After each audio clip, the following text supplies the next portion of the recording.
माओं ने, पहले की माताओं ने, चाहे भंवरी जी को ले लो और चाहे हमारी बाई को ले लो, या आपकी जितनी भी माताएं, 4-4 बेटे पाल लेती थी, दही भी मत्ती थी, माखन भी खिलाना, पिता भी भूखे नहीं रहेंगे, उनको भी भोजन देना। अब तो इतनी सुविधाएं हैं, फिर भी कहते हैं हम 2 हमारे 1 हो गया बस काफ़ी है। तो फिर कैसे करोगी? मन है सेना में भेजने का, पर वो डॉक्टर बनना चाहता है। अब डॉक्टर बनाओगी तो इंजीनियर किसे बनाओगी? मान लो डॉक्टर इंजीनियर भी बना दिया तो फिर राष्ट्र सेवक किसे बनाओगी? राष्ट्र धर्म कौन निभाएगा? चाहते तो हैं सब बड़े जोश में, चाहते तो हैं सब बड़े जोश में भगत सिंह पैदा हो, लेकिन पड़ोस में। अपना बेटा भगत सिंह बनने लगे, अपना बेटा क्रांतिकारी बनने लगे तो बुरा लगेगा। अब भैया जब एक ही रहेगा तो थोड़े दिन बाद क्या होगा?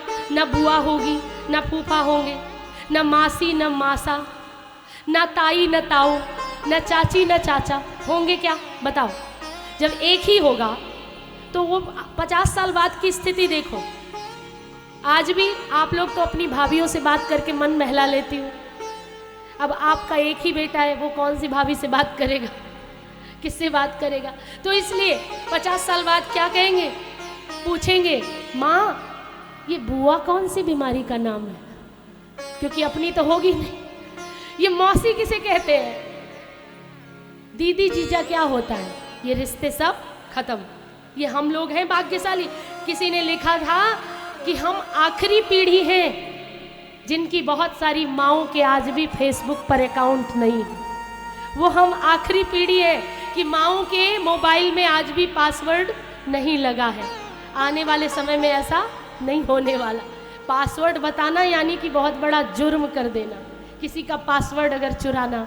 तो इसलिए अब मोबाइल का युग है, बहुत ही फास्ट, बहुत ही दौड़ भाग वाली ज़िंदगी में कैसे। तो इन्होंने क्या कहा? फल को लाकर अपनी पत्नी को दे दिया, बोला सुबह सुबह उठना, स्नान करना, नहाना धोना। पर इसने कुछ भी नहीं किया। और इसने क्या किया? वो फल लेकर के बैठ गई। कहा अगर ये फल खा लोगी तुम गर्भवती हो जाओगी, संतान की प्राप्ति होगी। इसने फल खाया नहीं, अपनी सहेली को बुलाया, बोली बड़ी मुसीबत है। बोले क्या?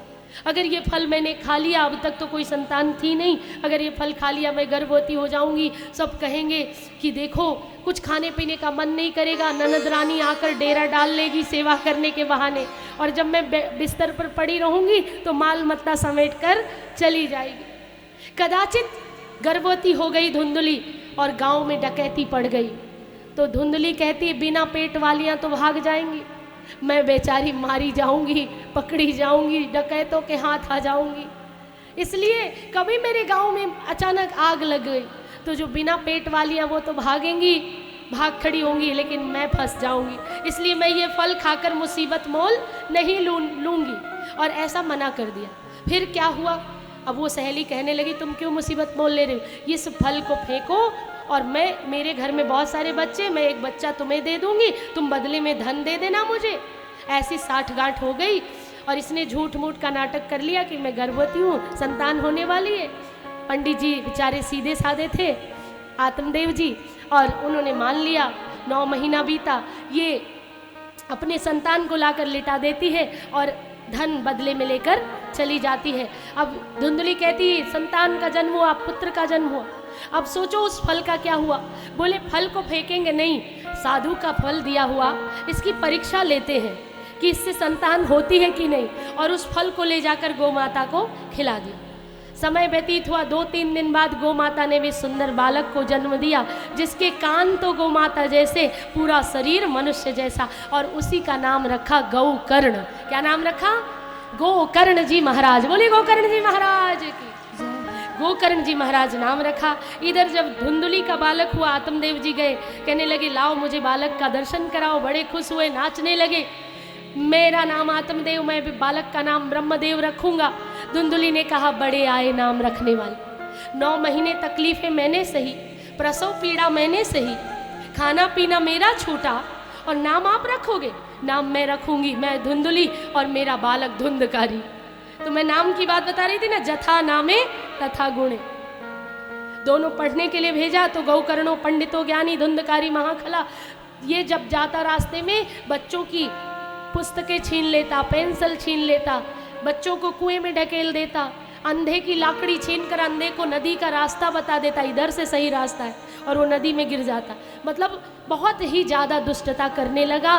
बड़ा ही उद्दंड बालक हुआ ये धुंधकारी, क्योंकि छल की संतान, पति से छल किया था ना, छल की संतान तो छल ही होगी। तो फिर धुंधकारी बहुत दुखी करने लगा। धुंधकारी महाखलह और गोकर्णो पंडितो ज्ञानी। धीरे धीरे ये जुआ खेलने लगा, शराब पीने लगा, पढ़ाई लिखाई छोड़ दी, फिर वैश्यावृत्ति करने लगा। एक दिन 5 वैश्याओं को, सुंदर सुंदर 5 वैश्याओं को घर में लाकर बिठा दिया, सबसे विवाह कर लिया और आराम से ये चोरी डकैती करने जाने लगा। समय व्यतीत हुआ, एक दिन अपनी माँ से पैसे मांगे शराब पीने के लिए, जुआ खेलने के लिए। धुंधली ने मना किया कि अब मेरे पास पैसे नहीं, जितने गहने थे सब तुझे दे दिए। तो धुंधली को, अपनी माँ को इसने जलती हुई लकड़ी से पिटाई की। जब जलती हुई लकड़ी से पिटाई की तो ये रोती हुई आत्मग्लानि के कारण, क्योंकि दोस्त तो धुंधली का था, अपने पति से झूठ बोला तो छल की संतान तो दुख ही देगी, इसलिए कभी भी छल नहीं करना चाहिए। आत्मग्लानि के कारण, पश्चाताप के कारण धुंधली ने कुएं में कूदकर अपना शरीर समाप्त कर लिया, जान दे दी।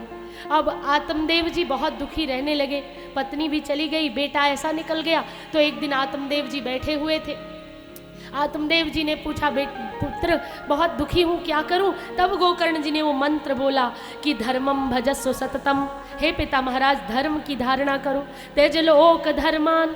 अब लोक रीति को निभाना छोड़कर, वहाँ कार्ड आया, वहाँ जाना है, वहाँ जाना है, वहाँ जाना है, ये सब छोड़ करके अब आप धर्ममय हो जाओ, धर्म का आश्रय ले लो। धर्मम भजस्व सततम, भजन करो। तेज लोक धर्मान सेवस्य साधु पुरुषान, साधु संतों की सेवा करो। साधु, जो साधु स्वभाव के लोग हैं, महापुरुषों के साथ संग करो, उनके साथ रहो, साधु संतों की सेवा करो। सेवस्य साधु पुरुषान, तेज लोक, लौकिक रीतियों को छोड़कर, और क्या करोगे? सेवस्य साधु पुरुषान जहि काम तृष्णा, काम और तृष्णा का त्याग कर दो। अन्य से दोष गुण चिंतन मास मुक्त्वा, दूसरों के गुण और दोष दोनों देखना बंद कर दो पिता महाराज। और क्या करोगे? सेवा कथा रसम हो नितराम पिबत्वम, या तो सेवा से जुड़ जाओ या फिर कथा अमृत का पान करने लग जाओ। और ये बात जब कही, ये शरीर नश्वर है, ये रक्त मांस वसा हड्डियों का ढेर है, पंचभूत निर्मित काया में मोह लगाओगे तो तुम्हारा मोह टूट जाएगा, क्योंकि काया तो छीजेगी एक दिन। जो आज चमकदार है ना, वो एक दिन ढलेगी। बढ़िया चमकती चमकदार स्किन, आपकी त्वचा झुर्रियों में बदल जाएगी। सुंदर सुंदर आंखें, बड़ी बड़ी हिरन जैसे नेत्र कोटरों में गड्ढे में चले जाएंगे। अनार के दानों जैसी दंत पंक्तियां धीरे धीरे धीरे वो भी साथ छोड़ जाएगी। आपका हाथ पैर काम करना बंद कर देगा, घुटनों में दर्द, कमर झुक जाएगी। बाल जो केस राशि काली घनी घटा जैसी, वो भी श्वेत चांदी जैसी हो जाएगी। ये सच्चाई है। कितना भी बुढ़ापे को ढकने की कोशिश करो, ढकने वाला नहीं है। लोग क्या करते हैं, जैसे बुढ़ापा आने लगता है तो भाई बाल पकने लगे तो कलर लगा लिया, लोरियल का हेयर कलर, बहुत अच्छे अच्छे कलर है मार्केट में, कलर कर लिया। दांत गिरने लगे तो नकली बत्ती सी लगा ली। घुटनों में दर्द हुआ तो घुटने ट्रांसप्लांट करा लिए, है कि नहीं? कमर झुक गई तो बेल्ट लगा लिया, हाथ में स्टिक ले ली। लेकिन बुढ़ापे को नहीं आना देना चाहते, लेकिन निगोड़ा बुढ़ापा फिर भी आ जाता है। ये पक्का यार है ना, इसलिए आ जाता है, साथ लेकर ही जाता है ना। तो फिर क्या हुआ कि अब जब उपदेश दिया तो ये वन की ओर चले गए आत्मदेव जी आत्मज्ञान प्राप्त करने के लिए। इधर धुंधकारी जो है निरंकुश हो गया, 5 वैश्याओं से विवाह कर लिया था, चोरी डकैती करने लगा था उनकी जरूरतों की पूरी करने के लिए। एक दिन वैश्याओं ने सोचा, अगर इसने रोज डकैती डाली, चोरी की, किसी न किसी दिन राजा के दरबार में पकड़ा जाएगा और ये फांसी पर चढ़ा दिया जाएगा। इसके साथ साथ हम भी पकड़े जाएंगी, क्योंकि हम ही तो इसके धन का उपयोग करती है, तो फिर हमें भी सजा मिलेगी। तो अब बहुत सारा धन आ गया है, क्यों न इसकी गोविंदाय नमो नमः कर दे। 5 वैश्याओं ने विचार किया। उसे जब लौट कर 11, 12, 1 बजे आया तो उसको चारपाई से बांध देती हैं, मदिरा पान कराती हैं और मदोन्मत्त स्थिति में गरम गरम जलते हुए अंगारे मुख में डाल देती हैं, जिसके कारण धुंधकारी के प्राण निकल जाते हैं और वो घोर प्रेत योनि में जाता है। जब किसी की अकाल मृत्यु होती है, बिना समय की मृत्यु होती है तो वो प्रेत योनि में जाता है। इसलिए कहते हैं महाकाल का नाम लेना चाहिए, उसका कुछ नहीं कोई बिगाड़ सकता, काल भी उसका क्या करे जो भक्त हो महाकाल का। सभी बोलेंगे जय महाकाल। तो महाकाल को नाम लेते रहना चाहिए, स्मरण करते रहना चाहिए।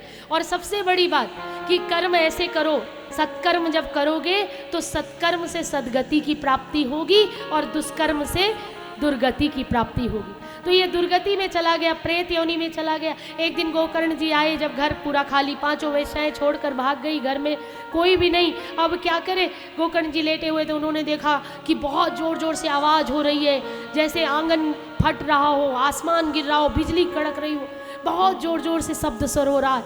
अब ये व्याकुल होकर के उठकर बैठ गए, देखा तो कुछ आवाज़ आ रही थी, कुछ घमासान मचा हुआ था, उठापटक चल रही थी। जल के छींटे दिए तो वो प्रेत प्रकट हो गया और उसने कहा, भ्राताश्री भैया मैं तुम्हारा भाई। बोले कौन? बोले मैं तुम्हारा भाई धुंधकारी। अपने बुरे कर्मों के कारण जैसा मैंने कर्म किया वैसा मुझे फल मिला, मैं प्रेत योनि में गया, मुझे इस योनि से उबार लीजिए मेरे भैया। जब ये बात कही तो फिर गोकर्ण जी ने कहा ठीक है मैं तुम्हारे लिए कुछ करूँगा। प्रातः की बेला में उठे चिंतित होकर कि मैं अपने भाई के उद्धार के लिए क्या करूं, तो उन्होंने सूर्य नारायण की आराधना की। सूर्य भगवान प्रकट हुए, सूर्य नारायण ने कहा कि अपने भ्राता के उद्धार के लिए जो प्रेत योनि में गया है उसके लिए आप सप्ताह पारायण करो, सप्ताह कथा का आयोजन करो। सप्ताह कथा सुनेगा तो उसकी मुक्ति हो जाएगी। तो उसी दिन 7 ग्रंथियों वाले बांस को गाड़ दिया और सप्ताह कथा प्रारंभ की। पूरे गांव वालों को जोड़कर समिति बनाई, टीम बनाई और बंधनवार लगाए, तोरण बांधे, सुंदर मंडप सजाया, सुंदर व्यासपीठ बनाई, भागवत जी को विराजमान किया और उस प्रेत का भी आवाहन किया, धुंधकारी का। वो कहाँ बैठे, क्योंकि हवा में इधर उधर उड़ रहा था, तो कहाँ पर बैठे, इसलिए 7 गांठों वाला बांस लगा दिया। उस बांस में वो आकर बैठ गया, एकाग्रचित्त होकर उसने कथा सुनी। पहले दिन की कथा में पहली ग्रंथि का भेदन, दूसरे दिन की कथा में दूसरी ग्रंथि का, तीसरे दिन की कथा में तीसरी ग्रंथि का भेदन हुआ और 7वें दिन 7 गांठें फट गई, 7 ग्रंथियों का भेदन हो गया। और धुंधकारी जो था प्रेत योनि में सुंदर वेश बनाकर भगवान जैसा पीतांबर धारी बनकर निकल कर आया, चमकता हुआ पीतांबर धारण करके बड़ा सुंदर स्वरूप धारण करके प्रकट हुआ। भगवान नारायण के पार्षद रथ लेकर आए और धुंधकारी को उस पर बिठाया और वैकुंठ धाम को चले गए। श्रीमद् भागवत कथा के प्रभाव से प्रेत योनि में गए हुए का भी उद्धार हो जाता है।